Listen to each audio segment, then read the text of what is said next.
আসলে এই গ্র্যান্ড ক্যানিয়নগুলো কিভাবে তৈরি হয় দেখুন।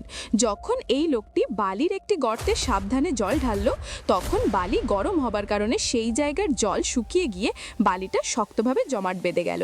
এরপর উপর দিক থেকে শুকনো বালি দিয়ে গর্তটিকে আবার ঢেকে দেওয়া হলো। এই পদ্ধতিটি সে 3বার করলো, যেখানে প্রকৃত ক্যানিয়নগুলোতে এটা হাজার হাজার বার ঘটে। আর চতুর্থবার সে উপরে জমা আলগা বালি সরিয়ে দিল। তখন বিশ্বাস করুন, যা বেরিয়ে এলো তা ছিল সত্যি দেখার মতো।